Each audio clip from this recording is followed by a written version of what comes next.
Aujourd'hui est sorti le chapitre 1149 de One Piece.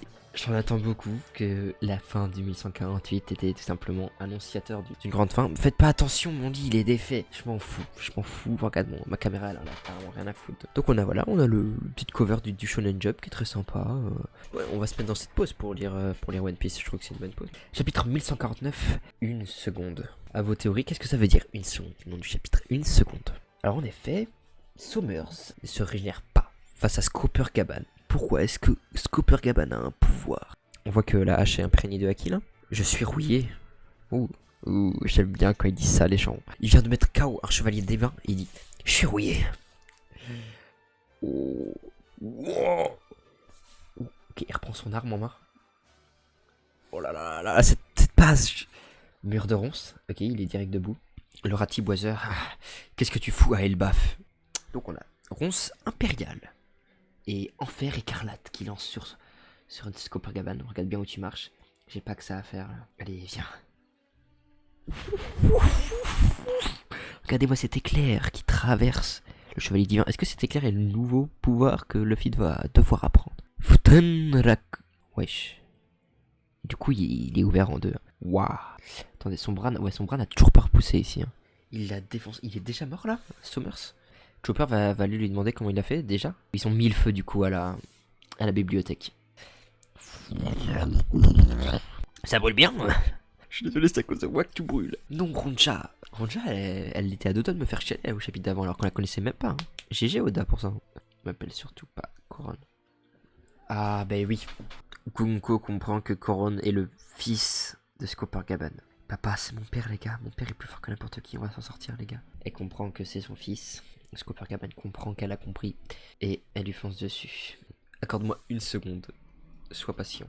Oh, il a eu la vision.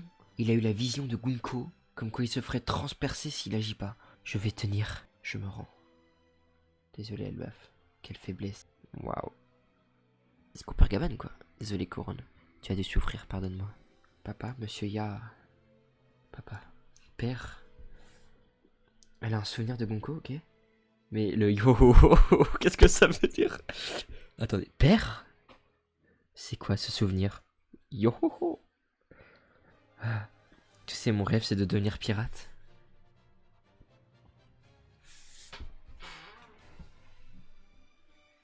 Non, mais désolé.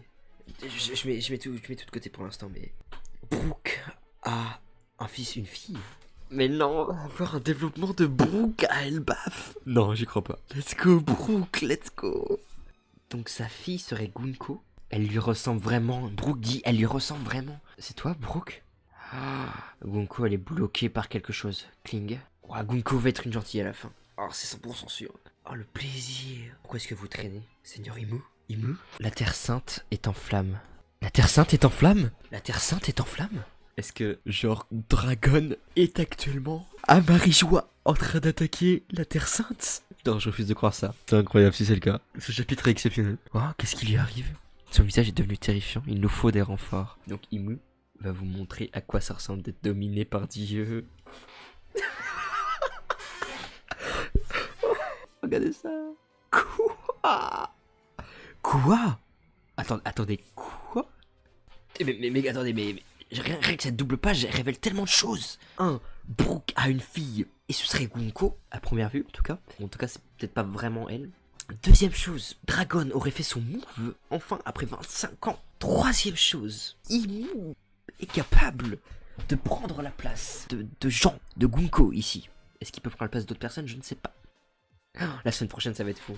Et du coup, Imu est capable de parler aux seigneurs divins. Les chevaliers divins savent qui est Imu. Parce que, comment il s'appelait, Kibingam a dit Seigneur Imu, les chevaliers divins savent pour l'existence de Imu-sama. Et en plus, on a eu Brook. Un flashback de Brook. Alors ça c'est putain d'étonnant. Qu'est-ce qui peut se passer par la suite? On est d'accord que Chopper, on a mis l'accent sur Chopper là un peu. Chopper poursuit Scooper-Gaban. Pour moi, Scooper-Gaban ne va pas tomber vraiment. Chopper va être là pour le récupérer. Est-ce que Sommers est mort? Je pense pas. Gunko là, je relis la dernière page. Elle dit, c'est toi Brook. Brook c'est bien parce que je trouve que c'est l'un des personnages qui a le moins de développement. Et si là il nous montre quelque chose, elle va faire un développement de zinzin avec Brook. On va avoir Imu se battre dans le corps de Gunko. l'armée révolutionnaire a attaqué la Terre Sainte. Tout ce qui nous manque, hein. Bien sûr, c'est que des théories. Mais qui veut mettre en flamme la Terre Sainte à part l'armée révolutionnaire, à part à la limite Barbe Noire? Enfin, on sait pas vraiment son plan derrière, mais c'est le mec qui serait capable de mettre tout feu, tout flamme, tout en fait. Maintenant, théorisons. Est-ce que Gunko est la 10e membre de l'équipage? Si Brook apprend que sa fille, peut-être qu'il a cru que sa fille était morte, jamais de la vie, Brook aurait continué son voyage avec des gens qu'il ne connaissait pas, sachant que sa fille était encore en vie. Plus voulu revoir sa fille, je pense, que Laboon. Donc je pense que sa fille est censée mourir dans son flashback. Dans ce chapitre est, je pense, le meilleur que j'ai lu depuis le chapitre 1130 même, je dirais.